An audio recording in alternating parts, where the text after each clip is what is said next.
का वर्णन ग्रंथों में मिलता है।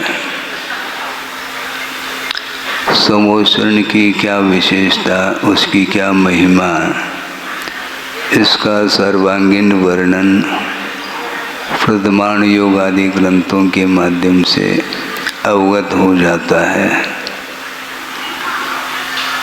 साक्षात प्रभु का दर्शन नहीं हो पा रहा है, ये अलग विषय है, किंतु आगम के प्रति श्रद्धा का भाव जागृत होता है तो ऐसा लगता है कि समोषण दूर नहीं है। क्षेत्र के अपेक्षा से दूरी हो सकती है। विदेश क्षेत्र जाना चाहो तो आप फ्लाइट से नहीं जा सकते, कोई भी वाहन से वहाँ पर जाना संभव नहीं। ये बात अलग है कि स्वर्गीय जो देव हैं वे अपने विमान के माध्यम से, विक्रिया के माध्यम से वहाँ पर पहुँच जाते हैं और साक्षात उन्हें दर्शन हो जाता है। लेकिन वस्तु तत्व का स्वरूप जब ज्ञात हो जाता है तो समोषण चाहे दूर हो अथवा पास, जिसके अंदर विषयों के प्रति रुचि नहीं है, उनके लिए प्रभु पास है। और जिसके अंदर विषयों के प्रति रुचि बढ़ती जा रही है तो वह भगवान के पास होकर के भी वह दूर है, बहुत दूर खड़ा है वो। अर्थ ये है कि विषयों का आकर्षण इतना आकर्षण है कि सहजता से उस विषयों को छोड़ने के लिए उसमें बहुत कठिनाई का अनुभव उसे होता है।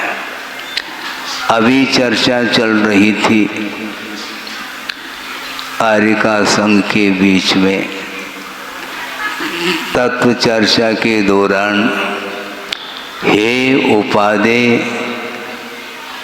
इन दोनों को लेकर के चर्चा जब चल रही थी तो हे का अर्थ होता है छोड़ने योग्य पदार्थ।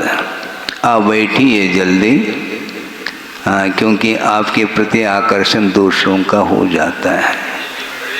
हाँ, बैठिए आप। तो विषयों के प्रति जो आकर्षण है वो कम होना चाहिए, बल्कि समाप्त होना चाहिए।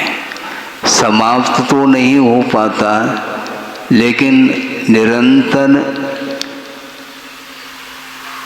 आगम के माध्यम से वस्तु तत्व का स्वरूप जब ज्ञात होता है तब तो कम से कम राग घटना चाहिए। जो छोड़ने योग्य पदार्थ है, जब श्रद्धा का विषय बना ही लिया है तो ऐसी स्थिति में उन वस्तुओं के प्रति लगाव नहीं होना चाहिए। जब छोड़ने ही योग्य है तो उसके प्रति आकर्षण क्यों? जो ग्रहण करने योग्य है उसके प्रति तो आकर्षण होना चाहिए। सामान्य व्यक्ति की मैं चर्चा नहीं करना चाहता, किंतु समोषण में पहुंचा है कौन? चक्री।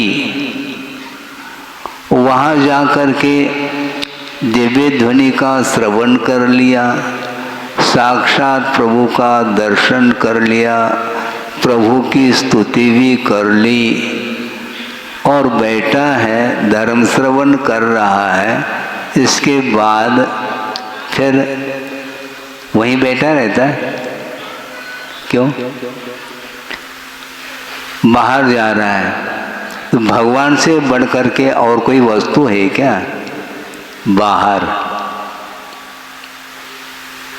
साक्षात भगवान के दर्शन करने के बाद भी विषयों का आकर्षण नहीं छूटता है। यही तो असंयम का प्रभाव। सम्यक दर्शन के अभाव में क्या स्थिति बन सकती है या बनती है, उस विषय में कहना ही कठिन है।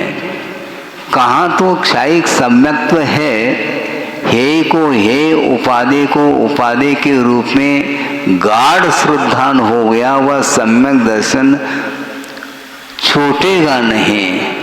क्षायिक सम्यक दृष्टि जो होता है उसका अधिकतम संसार में रहने का भव कितना है, तो 4 भव कहा है। भोग भूमि की दृष्टि से एक भव और बढ़ता है, अर्थात जिन्होंने मिथ्यात्व की भूमिका में कोई यहाँ का मनुष्य है और उसने मनुष्यायु का बंध कर लिया और बाद में यदि सम्यक दर्शन प्राप्त करके यदि उसको क्षायिक बना लिया तो वह भोग भूमि का मनुष्य बनता है।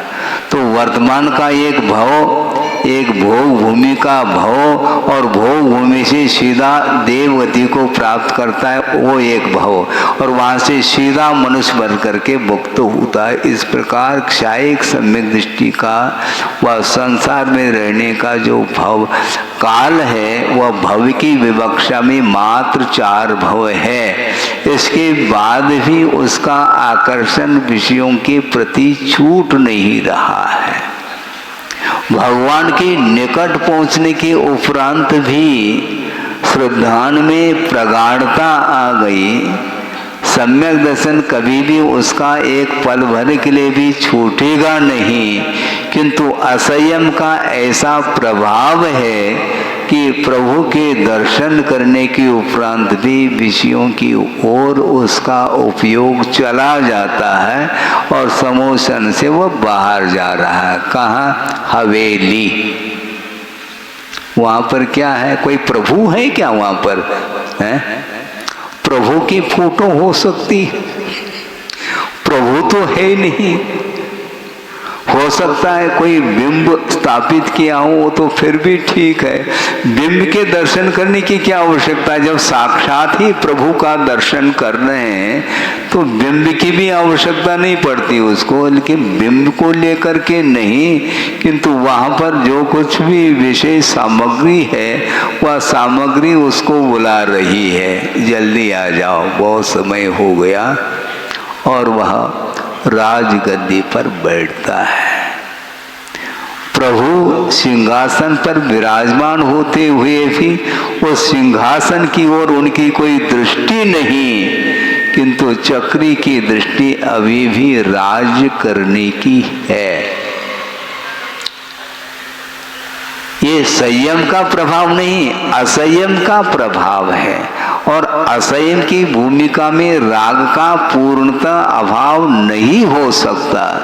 भले ही श्रद्धान प्योर हुआ है कि पंचेंद्रिय के विषय हमारे लिए अनिष्टकारी है, इसलिए छोड़ने योग्य है, इस प्रकार श्रद्धान तो बना लिया, किंतु अभी भी उसके प्रति चाव है। ये किसका प्रभाव? ये राग का प्रभाव है। तो इसलिए छोड़ने योग्य है। इस प्रकार श्रद्धान करने के बाद निश्चित रूप से उसको मोक्ष प्राप्त करना है, जो उपादेय भूत वस्तु को प्राप्त करने के लिए निरंतर साधना की आवश्यकता पड़ती है। और साधना करने वाला जो साधक होता है उसकी दृष्टि कभी भी त्यक्त पदार्थ की ओर नहीं जाती, क्योंकि जिसको छोड़ दिया उसको थोड़ी ग्रहण करना है। जो अभी तक ग्रहण नहीं किया उसको ग्रहण करना है, वह उपादेयभूत तत्व है। इसलिए केवल मोक्ष प्राप्त करना है। मोक्ष फल प्राप्त, ये आप लोग बोलते हैं कि नहीं, फलम। और अभी भी किस फल की इच्छा रखते हैं आप? मुझे बोलो, क्या हर फल मोक्ष फल का उस ओर ध्यान जाता है? नहीं जाता। मोक्ष फल प्राप्त है। और समय ज्यादा हो गया, हमारा दुकान खोलना है। वहाँ पर दुकान खोलने से आपको मुक्ति मिलेगी क्या? नहीं मिलती। लेकिन बोलना अलग है, किंतु वह ध्यान उसी ओर जाता है।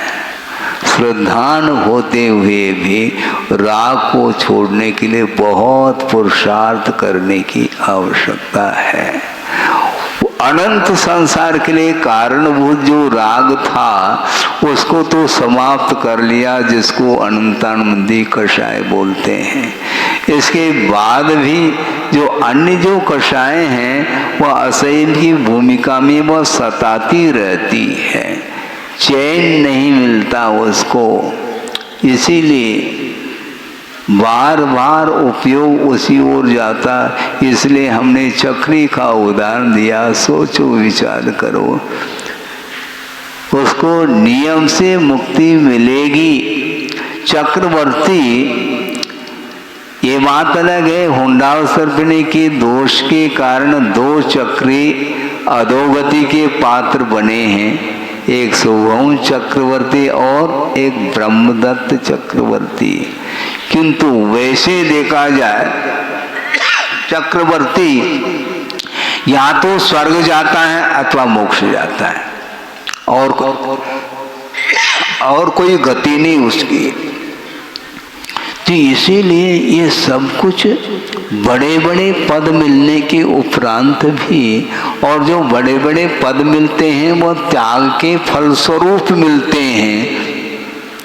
जिसने पूर्व में विषयों का परित्याग किया था, उत्तम त्याग धर्म की आराधना की थी, उसके फलस्वरूप ये बड़े बड़े पद मिल रहे हैं। और ये बड़े बड़े पद मिलते ही यदि मुंह में पानी आने लग जाए, फिर गाड़ी रुकेगी या तो गाड़ी रिवर्स होगी।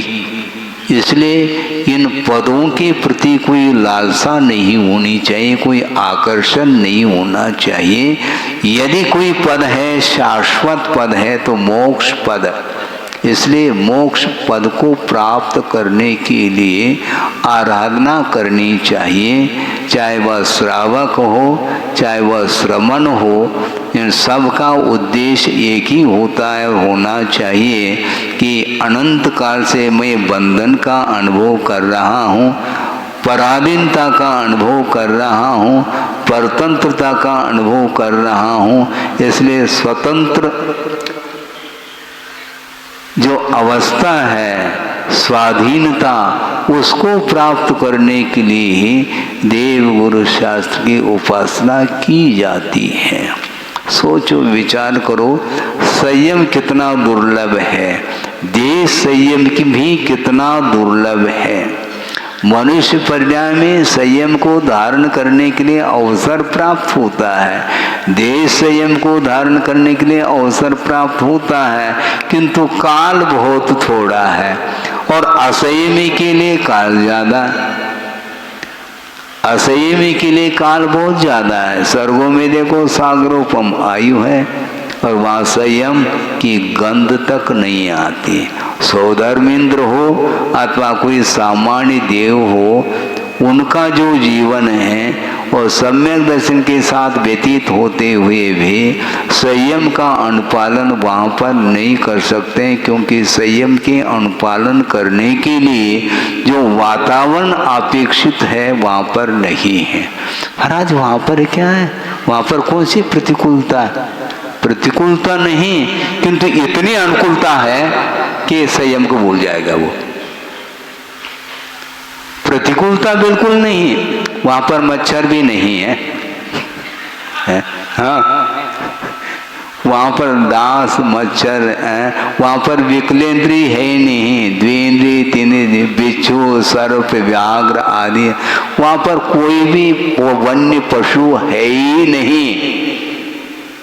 तो वहां पर शारीरिक कोई कष्ट नहीं, किंतु मानसिक जो सुख है, सुविधा है, विलासता है, वह विलासता की चरम सीमा के कारण वह संयम को भूल जाता है, संयम को अंगीकार नहीं कर सकता।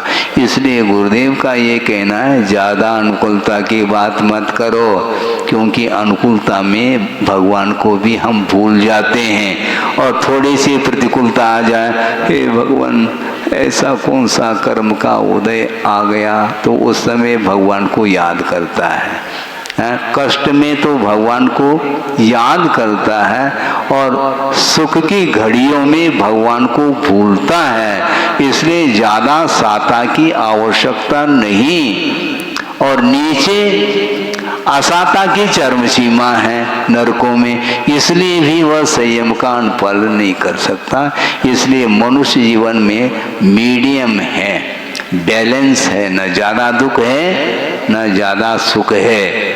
इसलिए अरण सिद्ध करने के लिए बहुत अच्छी पर्याय है जो आप लोगों को मिली है। और आप लोगों ने जो अतीत में पुरुषार्थ किया होगा, साथ से पुण्य का संचय किया होगा, उसके फलस्वरूप देव गुरु शास्त्र का समागम मिल रहा है। इसलिए इस समागम को प्राप्त करते हुए अपने आप के कदम को पीछे नहीं हटाना, किंतु यथाशक्ति मोक्ष मार्ग की ओर कदम बढ़ाते हुए प्रभु की आराधना, गुरु की आराधना करते हुए यदि जीवन को व्यतीत करते हैं तो निश्चित रूप से बंधन से मुक्त हो सकते हैं। हो इस पवित्र भावना के साथ अहिंसा परमो धर्म की जय। बोधि समाधि परिणाम शुद्धि स्वात्मोपलब्धि शिव शोक सिद्धि चिंतामणिम चिंतित वस्तुदाने वंदमानस्य ममास्तुते। परम पूजा आचार्य गुरुवर श्री विद्यासागर जी मुनि महाराज की जय।